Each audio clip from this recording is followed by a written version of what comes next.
Welcome to Spotlight. I'm Liz Waid. And I'm Adam Navis. Spotlight uses a special English method of broadcasting. It is easier for people to understand, no matter where in the world they live.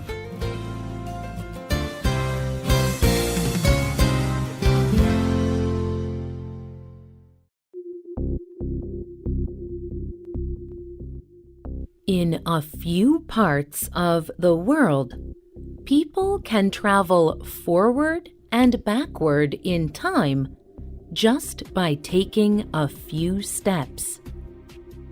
One of these places is where the countries of Norway, Finland, and Russia come together. In one moment, in Norway it is 2 o'clock. In Finland, it is 3 o'clock.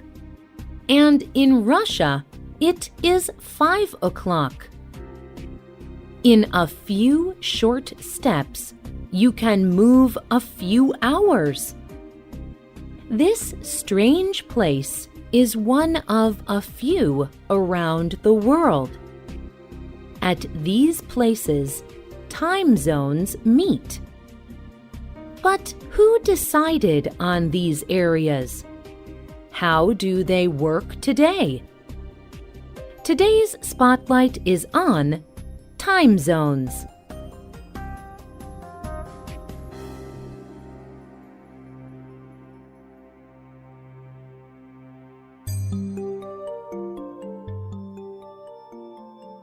Traditionally, people told time by the position of the sun.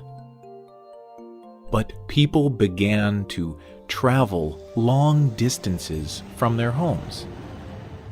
They began to communicate with people far away using the radio and the telephone. Soon, telling time was a complex and global issue. Every city kept its own time. It was especially difficult to plan travel over long distances, like across the United States or Canada. In 1883, U.S. train companies divided the U.S. and Canada into 4 time zones. In 1884, there was a meeting called the International Meridian Conference. 26 countries took part in the conference. It established 24 different time zone areas around the world, one for each hour of the day. These time zone areas extend from north to south over the Earth. They follow the lines of longitude. The conference also agreed on where they would start counting time. They established the main line of longitude that separates the East and West Hemisphere. They called it the Prime Meridian. The Prime Meridian went through the town of Greenwich, England. So, the system of time was based from Greenwich Mean Time, or GMT.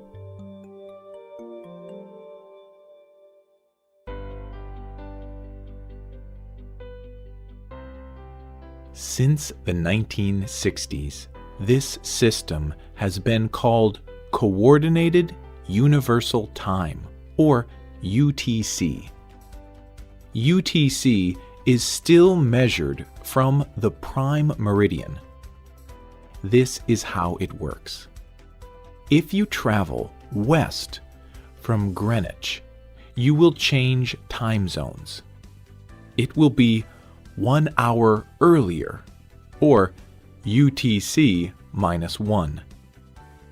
If you travel even further west, after a time, it will be UTC minus 2, and then UTC minus 3, and so on. The same thing happens if you travel east from Greenwich. You will move from one time zone to another. It will be 1 hour later, or UTC plus 1. What happens if you go to the very opposite side of the world from Greenwich? You will be at UTC plus 12 or minus 12. This line is called the International Date Line. When a person crosses this line, they move from one day to another. Most people do not find this a problem because the line is in the middle of the Pacific Ocean. However, there are some people affected by this. The International Date Line cuts through the middle of the island nation of Kiribati. So, in 1995, people agreed to make a small change to the International Date Line. Today, the line goes around the far eastern islands of Kiribati. This way, the whole country is in the same time zone and on the same day. Other places also exist where the rules of time zones are changed. The countries of China and India each cover the space of several time zones. But each country only uses one time across its whole area.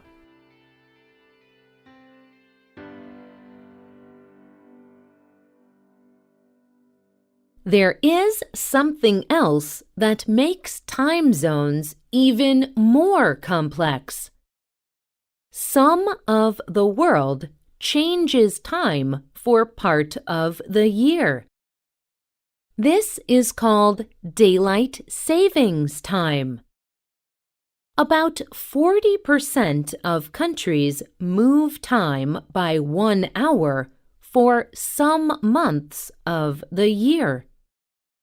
In the spring, they move their time forward by 1 hour. Then, they move their clocks back by 1 hour in the autumn.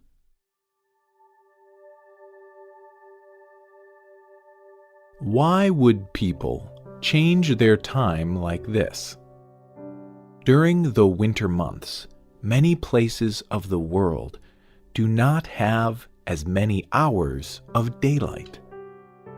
The further north or south a country is, the fewer hours of daylight it has in the winter.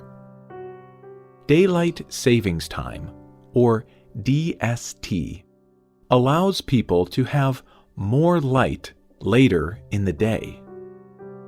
This practice began as a way for people to save energy.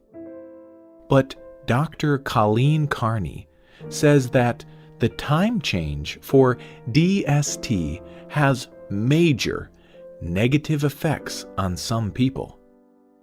She is head of the Sleep and Depression Laboratory at Ryerson University in Toronto, Canada. She says the effects are especially bad when people move their clocks ahead and lose an hour. She told the CBC, "For some people, it is really going to feel strange. While your body is reorganizing itself, you are going to have problems like extra tiredness, slower brain activity, low concentration, and difficulty sleeping. For some people, it is not going to be too bad. But for people who already have a problem, especially people who have sleep loss, losing an hour is going to be unpleasant.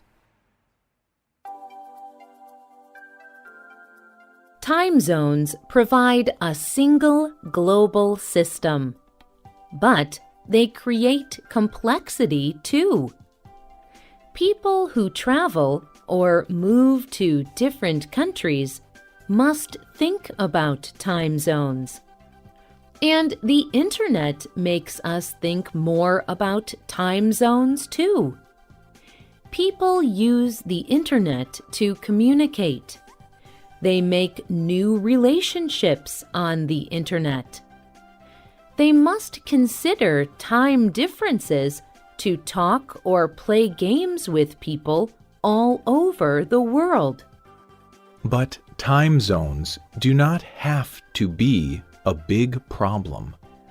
Edward Fisher is from the UK and moved to Australia. He told the BBC how he stayed close to his family when they were separated by many time zones. My family and I solved this by emailing and waiting a few days for an answer. If it is important, we do call each other. Either we call first thing in the morning or last thing at night. We also try to organize our telephone calls by email and plan when to talk to each other. Because of today's technology and good internet connection, being in a different time zone does not mean that my family are far away.